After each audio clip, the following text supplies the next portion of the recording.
Stock మార్కెట్లో invest చేసి మీ డబ్బులు డబుల్ చేసుకోవాలనుకుంటున్నారా? సుందరరామిరెడ్డి గారి లైవ్ సెమినార్ కి అటెండ్ అవ్వండి.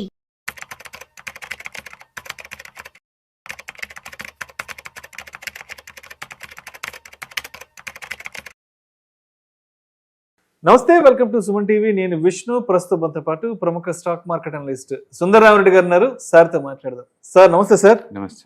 సార్, సుందరరామిరెడ్డి గారు, బంగారం వెండి ధరలు ఆల్ టైమ్ రికార్డ్ సార్. ఒక్కసారి రిటైల్ మార్కెట్ అంటే షోరూమ్ ప్రైసెస్ ఎలా ఉన్నాయో చూద్దాము. 24 క్యారెట్స్ 10 గ్రామ్స్ విషయానికి వస్తే 1,18,000 రూపాయల నుంచి 1,20,000 రూపాయల వరకు పలుకుతుంది. 22 క్యారెట్స్ అంటే మనం ఆర్నమెంట్ వేసుకునే 10 గ్రామ్స్ విషయానికి వస్తే 1,06,000, 7,000, 8,000 దగ్గర, ఇంక్లూడింగ్ 3% జిఎస్టీ. వెండి విషయానికి వస్తే సార్ 1,40,000 రూపాయలు అక్షరాల. ఏంటి సార్ అంటే ఎందుకంటారు ఇంత పెద్ద ఎత్తున బంగారం ధరలు విపరీతంగా పెరిగిపోతున్నాయి? దీపావళి కూడా రాబోతోంది. ఈ లెక్కను చూస్తే వెండి దీపావళి నాటికి 1,50,000 అయిపోద్దేమో అనిపిస్తుంది. అండ్ గోల్డ్ విషయానికి వస్తే 1,25,000 దాకా వెళ్ళిపోద్దేమో అనిపిస్తుంది. ఎందుకంటారు ఇంతలా బంగారం ధరలు పెరుగుతున్నాయి? Gold charts all time high breakout అయినప్పుడు అందరు తెలుసండి గోల్డ్ ఎందుకంత మూవ్ అవుద్దని. బట్ అందరూ 10% ప్లస్ చేశారు తప్ప ఈ రేంజ్ లో బ్లాస్ట్ అవుతుందని ఎవరికి తెలియదు అనమాట. ఈ సంవత్సరం the biggest returns belongs to gold అండి, 50%. And last 2 years literally 100%. Last 8 years లో అండ్ 7 times నిఫ్టీని బీట్ చేసింది. నిఫ్టీ 500 బీట్ చేసింది. ఓకే, అది కూడా బిగ్ మార్జిన్ తో ఈ సంవత్సరం బీట్ చేసింది నిఫ్టీని. చరిత్రలో ఫస్ట్ టైం అనమాట ఇంత పెద్ద మార్జిన్ తోటి. అందుకని గోల్డ్ రాను అవుతుందంటే ఎక్కువ రిటర్న్స్ ఇస్తుంది. కాకపోతే ఇది ఫ్యూచర్లో కంటిన్యూ అవుతుందా లేదనేది ఇది క్వశ్చనబుల్ అనమాట. ఎందుకంటే గోల్డ్కి ఇలాంటి సైక్లికల్ నేచర్ ఉంది. ఇంత ముందు కూడా మనం చూసాం అనుకోండి, ఒక డెకేడ్ యావరేజ్ రిటర్న్స్ అది 19% దాకా ఇచ్చింది. ఇప్పుడు 21 నుంచి ఇప్పటి వరకు అయితే యావరేజ్ మీద 20% ప్రయాణం చొప్పున ఎత్తుంది. అయితే ఈ జర్నీ ఎంతకాలం కంటిన్యూ చేద్దాం అని తెలియదు. బట్ ఒకసారి గోల్డ్ పెరగడం ఆగింది అనుకోండి, లిటరల్లీ ఒక 5 to 10 years లిటరల్లీ మళ్ళీ ఫ్లాట్ రిటర్న్స్కి వెళ్ళిపోద్ది. ఆ సైక్లికల్ నేచర్ గోల్డ్ కి ఉంది బై డిఫాల్ట్. అంటే చాలా మంది ఈక్విటీ ఒకటే అనుకుంటారు. ఈక్విటీ కాదండి, ఈవెన్ గోల్డ్ కూడా టూ మచ్ రన్ అయినప్పుడు అంతే ఆగిపోద్ది అనమాట. కాబట్టి ఈసారి ఈ బులిష్నెస్ ఎంత దూరం పోద్దో మనం చెప్పడం కష్టం. ఎందుకంటే సెంట్రల్ బ్యాంక్స్ ఇన్వాల్వ్ అయినాయి ఈసారి. ఇప్పుడు కొత్తగా ఏం జరుగుతుందంటే, డాలర్ ఉంచుకునే బదులు గోల్డ్ ఉంచుకుంటే మనకి ఇయర్లీ ఎంతకంత అప్రిషియేట్ అవుతుంది కదా అని చెప్పేసి ఆలోచించే బ్యాంకర్స్ ఎక్కువైపోయారు. అంటే చైనా వాళ్ళు కావచ్చు, ఇంతకుముందు అన్ని బ్రిక్ కంట్రీసే కొంటున్నాయి. ఈ మధ్యకాలంలో ఈవెన్ వెస్ట్రన్ కంట్రీస్లో ఉన్న సెంట్రల్ బ్యాంక్స్ కూడా డాలర్ తగ్గించుకొని డాలర్ బదులు గోల్డ్ స్టోర్ చేస్తుంది. ఎందుకంటే గోల్డ్ ఇలా పెడితే రేపటికల్లా 1% వస్తుంది. అదే అంత ఈజీ అయిపోయింది గోల్డ్లో ఇన్వెస్ట్ చేస్తే మనీ రావడం అనేది. అందుకని సెంట్రల్ బ్యాంక్స్ చాలా వరకు కూడా గోల్డ్ స్టోరేజ్ కొనటం వల్ల వచ్చిన మూవ్ అనమాట ఇది. ఓకే, సో ఎంతకాలం కంటిన్యూ అవుద్దంటే దీనికి చార్ట్స్ ఒకసారి బ్రేక్అవుట్ అయితే ఇంకా పోతూనే ఉంటాయండి. అవి ఇంత దూరం చెప్పలేము అంటే స్వింగ్ హై కన్ఫర్మ్ అయితే తప్ప గోల్డ్ ఆగిద్దని అనుకోవట్లేదు. బట్ నేను అనుకుంది అంటే 1,10,000 దాకా ఆగిద్దాం అనుకుంటున్నాను. అది చూస్తా 1,18,000 దాకా చాలా పెద్ద మూవ్. అండ్ పబ్లిక్ కూడా ఆలోచిస్తున్నారు, అచ్చం ఈక్విటీలో పెట్టే బదులు మల్టీ అసెట్ అలొకేషన్ ఫండ్ లో పెడితే ఇప్పుడు ఎందుకంటే గోల్డ్ ఆ రేంజ్ లో చూడలేదు కదా. అంటే ముందు రోజులు ఎక్కడ దాకా వద్దు అని మల్టీ అసెట్ అలొకేషన్ ఫండ్ లో పెడితే పోలేదు అన్నట్టు చూస్తున్నారు అనమాట. But excellent move. కానీ ఏం సార్ వెండి ఏంటి సార్ మరి 1,40,000 రూపాయలు? అసలు అర్థం కావట్లా. దీపావళి కూడా ఇంకొక హార్డ్లీ ఒక 20 days లో ఉంది. అంటే అటు ఇటుగా దీపావళికి 10,000 పెరిగి 150కి వెళ్ళిపోద్దేమో అనిపిస్తుంది. దివాళీ కంపేర్ చేసినప్పుడు 4 years నుంచి బీట్ చేస్తుంది Nifty 500 gold. Diwali to Diwali లెక్కేసుకుంటూ పోతుంటే లాస్ట్ 4 years నిజంగా స్వర్ణయుగం అండి. స్వర్ణయుగంలో 2022, 23 నుంచి బేసికల్ ఏంటంటే ట్రెడిషనల్ గా గోల్డ్ కొనే వాళ్ళని ఈక్విటీ వాళ్ళు సెటర్లు వేస్తారు, ఏమొస్తుంది దాంట్లో పెడితే అని. బట్ ఇప్పుడు ఏం మాట్లాడుకుని చేసి పడేసింది గోల్డ్. ఆ రేంజ్ లో రిటర్న్స్ వస్తుంది అనమాట. అండ్ వాలటిలిటీ లేకుండా సైలెంట్ గా మూవ్ అవుతా ఉంది. బట్ సెంట్రల్ బ్యాంక్ సపోర్ట్ ఉంది కాబట్టి గోల్డ్ ట్రెండ్ కంటిన్యూ అవుతుందని మనం అనుకోవచ్చు. అయితే ఇంతని మనం టార్గెట్ చెప్పలేం, కానీ గోల్డ్ హవ్ అయితే నడుస్తూ ఉంటుంది. బట్ గోల్డ్ ఒకసారి ఆగింది అంటే మాత్రం అది కూడా మళ్ళీ ఆ టైం కరెక్షన్కి వెళ్ళే ఛాన్స్ ఎక్కువ ఉంది. ప్రస్తుతానికైతే మాత్రం చార్ట్స్ అన్ని చాలా స్ట్రాంగ్ గా ఉంది. అండ్ కీప్ ఆన్ మూవింగ్ అనమాట. 2 రోజులు మూవ్ అయితే 1 రోజు రెస్ట్ తీసుకుంటుంది, 4 రోజులు మూవ్ అయితే 1 రోజు రెస్ట్ తీసుకుంటుంది. మొత్తం అయితే పాజిటివ్ బస్ మీద వెళ్తున్నాయి. సో సిల్వర్ అండ్ గోల్డ్ రెండు కూడా మార్నింగ్ అయిందంటే అది +1 లో కనపడుతుంది అంతే. అంతగా పెరుగుతుంది, అది వరల్డ్ వైడ్ పెరుగుతుంది. సార్ ఒక 3-4 years బ్యాక్ మీరు నేను చాలా గోల్డ్ వీడియోస్ చేసాను. 2022-23 ఆ టైంలో. ఎందుకంటే మన కాంబినేషన్ ఆల్మోస్ట్ 2021 స్టార్ట్ అయింది. అప్పట్లో 50,000 60,000 అని మాట్లాడుకున్నారు. అవును. అమ్మో 50,000 పెరిగిపోతుందంటే 60,000 పెరిగిపోతుందంటే అది ఇప్పుడు అంతకంత అయిపోయింది కదా. అవును, అంతకంటే ఇంకా ఎక్కువ పెరుగుతుంది. అది ఇంకా ఎక్కువ ఇంకా పెరిగిపోతుంది. పెరుగుతుంది. జస్ట్ నీకు 10 days బ్యాక్ తీసుకుంటే ఇప్పటికి 10,000 పెరిగింది. అవును 10 days బ్యాక్ తో పోల్చుకుంటే. అవును. అంటే పబ్లిక్ కూడా ఏమైందంటే ఈ బ్యాంకులో డబ్బులు ఉంచే బదులు ఆ. ఈ రియల్ ఎస్టేట్ వాటిలో పెట్టే బదులు గోల్డ్ పెట్టేసుకుంటే వారం రోజులు ఉంచుకున్న 2% వచ్చింది. వారం రోజుల్లో. దాన్ని ఆ సైకిల్ పట్టుకొస్తుంది. ఓకే. అంటే బహుశా గోల్డ్ కూడా స్పెక్యులేషన్ ఎంటర్ అవుద్దాము, ఈక్విటీలో ఎంటర్ అయినట్టు. ఈక్విటీలో ఆప్షన్ మార్కెట్ లో మార్నింగ్ పెడితే ఈవినింగ్ కల్లా వచ్చింది ఎలా అంటారు, గోల్డ్ కూడా 1 week పెడితే 1% వచ్చిద్దేమో అన్నంతగా అది స్పీడ్గా వెళ్తుంది. అది నిజంగానే అలానే వెళ్తుంది. గోల్డ్ ఆ రేట్స్ కూడా అలానే పెరుగుతున్నాయి అనమాట. మొత్తానికైతే గోల్డ్ షాప్ వాళ్ళకి మాత్రం అందుబాటులో ధర వాళ్ళకి అందుబాటులో లేకుండా చేస్తుంది. వాళ్ళు కూడా భయపడేస్తారు. వాళ్ళు కూడా భయపడేస్తారు జరుగుతుంది. కాబట్టి ముందు రోజుల్లో ఫెస్టివల్ సీజన్ అప్పుడు గోల్డ్ కొంటే కష్టమే. అందుకే గవర్నమెంట్ వాళ్ళు కూడా 9 calories వాటికి కూడా హాల్ మార్కేసి మరి తీసుకున్నారు. 9 carats 14 కూడా తీసుకొస్తారు. అవును, ఎందుకంటే ఇప్పుడు ఈ చైనా కూడా ఎందుకు విపరీతంగా గోల్డ్ కొని తెచ్చిపెట్టుకుంటుందంటే అసలు ఇప్పటి వరకు వరల్డ్ వైడ్ గా మనం చూసుకుంటే అతి తక్కువ గోల్డ్ ఉండి కూడా గోల్డ్ మీద డామినేట్ చేసే మార్కెట్ అంటే లండన్. బ్రిటన్ వాళ్ళకి సొంత గోల్డ్ ఉంది 380 టన్నులు అండి.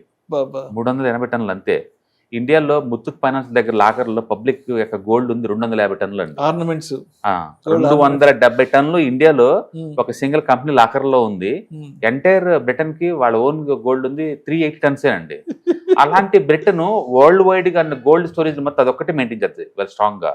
ఈవెన్ ఇండియన్ గోల్డ్ కూడా సగం ఇప్పటికి అక్కడే ఉంటది. అంటే ప్రపంచవ్యాప్తంగా ట్రెడిషనల్ గా మొదటి నుంచి కూడా లండన్ లాకర్ లో పెడతారు. అక్కడ పెట్టేసి దాన్ని తనఖా పెట్టి కావాలంటే డబ్బులు తీసుకుంటే చాలా ఈజీ అనమాట.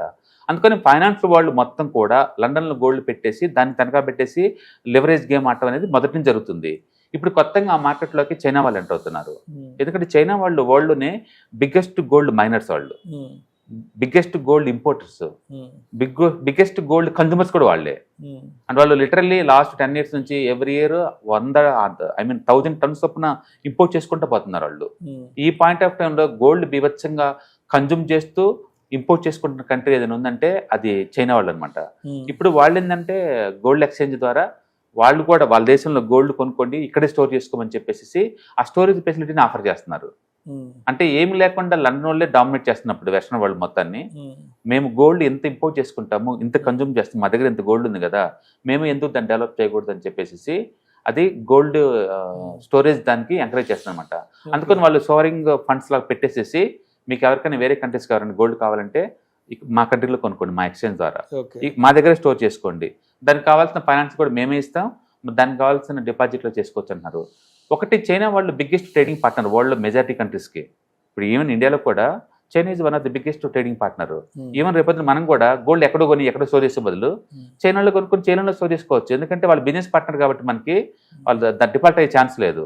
అందుకని ప్రపంచానికి ఏంటంటే డీడాలరైజేషన్ అవుతున్న ఈ టైంలో చైనా వాళ్ళు చేసిన ఈ ఆఫర్కి ఏంటంటే వెస్ట్రన్ కంట్రీస్ మొత్తం ఒక రకమైన భయం ఆవగించింది అనమాట. ఇంకా ఫ్యూచర్లో ముందు రోజుల్లో ట్రెడిషనల్గా ఉండే స్విట్జర్లాండ్ కావచ్చు, లేకపోతే లండన్ కావచ్చు, గోల్డెన్ హబ్కి ఉండిపోవచ్చు. అది స్లోగా షిఫ్ట్ అవుతుంది అనమాట, చైనాకి షిఫ్ట్ అవుతుంది. అంటే చైనా వాళ్ళు ఫస్ట్ అటెంప్ట్ ఇది. Right sir.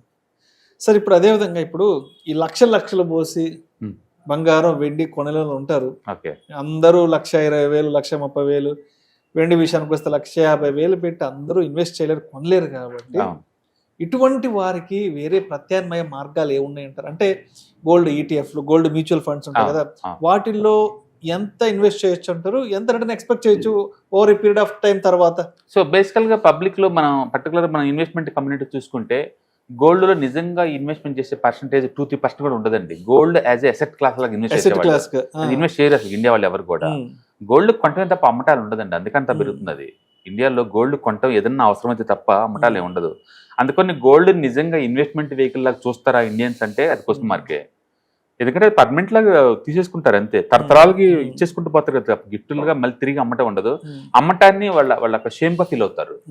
గోల్డ్ తీసుకెళ్లి అమ్ముకోవడం అది ఫైనల్ అనమాట, లాస్ట్ అండ్ ఫైనల్ ఆప్షన్ అది అంతే తప్ప ఫైనాన్షియల్ గా డౌన్.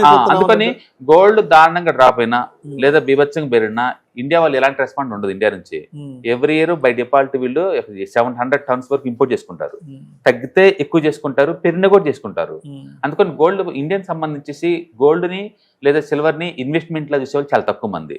ఒకవేళ ఎవరన్నా దాన్ని ఇన్వెస్ట్మెంట్ వెహికల్ లా చూడాలనుకుంటే కనుక మల్టీ అసెట్ అలొకేషన్ ఫండ్స్ లా కొన్నారనుకోండి, అందులో ఎలా గోల్డ్ సిల్వర్ కి ఎక్స్పోజర్ ఉంటుంది, అలా ఎక్స్పర్ట్ చూసుకుంటారు రైట్ టైం ఏది రాంగ్ టైం ఏది అనేది. లేదు మీకు దాని మీద మోజుంది కొనుక్కోవాలనుకుంటే గోల్డ్ మ్యూచువల్ ఫండ్స్ ఈటీఎఫ్స్ ఉంటాయి కదా, అవి యూనిట్స్ స్లోగా కలెక్ట్ చేసుకుంటూ పోవచ్చు, ఆ రూట్లో కూడా వెళ్ళొచ్చు. బట్ నేను ఏంటుందంటే సింగిల్ అసెట్ లో పెట్టడం కన్నా ఈ మల్టిపుల్ అసెట్ లో పెట్టడం బెటర్ అనమాట. ఎందుకంటే లాస్ట్ 14 months జీక్యూటీ మూవ్ అవ్వట్లేదంటే దాని అర్థం నెక్స్ట్ 14 months పోదని కాదు కదా.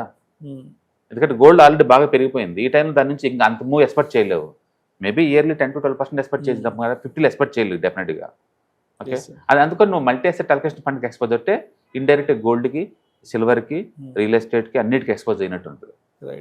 బెస్ట్ ఏంటంటే go for multi asset allocation fund. లేదా నాకు మోజు ఉంది అనుకుంటే కనుక గోల్డ్ మ్యూచువల్ ఫండ్స్ ఉంటే ఈటీఎఫ్స్ ఉంటే కొనుక్కోవచ్చు. బట్ ఇండియాలో చాలా తక్కువ అచ్చం గోల్డ్ ని ఒక ఇన్వెస్ట్మెంట్ వెహికల్ లాగా అనుకునే వాళ్ళు. అంటిల్ బ్లాక్ మనీ ఏదైనా ఉంటే దాన్ని కన్వర్ట్ చేసి లాకర్ లో పెట్టుకోవడం తప్ప అమ్మే కాన్సెప్ట్ అయితే ఎవరికి ఉండదండి. Right sir, thank you sir, thank you so much. October 12వ తారీఖు మీకు దగ్గరలోని సిటీకి వస్తున్నాం. వైజాగ్, తిరుపతి అండ్ నెల్లూరు ఈ 3 సిటీస్లో ప్లాన్ చేస్తున్నాం. సో మీరు ఎవరైనా సరే స్టాక్ మార్కెట్ మీద passive income as well as active income కనుక ఈటీఎఫ్స్, index funds and mutual funds ద్వారా ఎర్న్ చేద్దాం అనుకుంటే ఇది మంచి అవకాశం. సో మీరు ఎవరైనా సరే మీ దగ్గరలో సిటీస్ వాళ్ళు అనుకుంటే కనుక కింద స్క్రోల్ అవుతున్న నెంబర్పై పింక్ చేసుకొని మీరు సీటు రిజర్వ్ చేసుకోండి. సో ఇంతకుముందుతో పోల్చుకుంటే ఏంటి, ఇంతకుముందు మనం ఓన్లీ ఆన్లైన్లో తీసుకునే వాళ్ళం, ఇప్పుడు దాంతో పోల్చుకుంటే ఇది క్లాస్ రూమ్ ఎన్విరాన్మెంట్లో అనమాట. సో 1-to-1 ఇంటరాక్షన్ ఉంటుంది కాబట్టి మోర్ ఎఫెక్టివ్గా ఉంటుంది. కాబట్టి ఎవరికైనా ఇంట్రెస్ట్ ఉంటే ఈ 3 అసెట్ క్లాసులు నేర్చుకుందామని కింద స్క్రోల్ అవుతున్న నెంబర్పై పింక్ చేయండి. Thank you. హాయ్, స్టాక్ మార్కెట్లో వాలటిలిటీకి దూరంగా ఉంటున్నారా? పోర్ట్ఫోలియోస్ అన్నీ కూడా రెడ్లో ఉండి బ్లీడ్ అవుతున్నాయా? అంటే స్టాక్ మార్కెట్లో ఉండి సస్టైనబిలిటీ ఉన్న బిజినెస్ మోడల్ లాగా, లేదా స్టాక్ మార్కెట్ లాంగ్ టర్మ్లో మంచి వెల్త్ క్రియేట్ చేసుకునేలాగా ప్లానింగ్స్ ఏమైనా ఉన్నాయా? అయితే అలాంటి వాళ్ళ కోసం ఈ ప్రోగ్రామ్ అండి, ETFs, index funds and mutual funds. మా స్టాక్ మార్కెట్లో ఉండి కూడా సెక్యూర్ వేలో మనీ మేక్ చేసుకునే పద్ధతి ఏదైనా ఉందంటే రిటైలర్స్కి ఈ 3 అనమాట. దీంట్లో కాంప్రహెన్సివ్గా మీకు ట్రైనింగ్ అండ్ గైడెన్స్ జరుగుతుంది. అండ్ వీకెండ్స్లో జరిగే ఈ ప్రోగ్రాంలో అటెండ్ అవడం ద్వారా ETFs, index funds and mutual ఫండ్స్లో మీ నాలెడ్జ్ పెంచుకోండి. మీ పోర్ట్ఫోలియో మీరే మెయింటైన్ చేయడం ద్వారా ఇయర్లీ యావరేజ్ మీద 20 to 30% మనీ మేక్ చేసుకోండి. All the best. Thank you.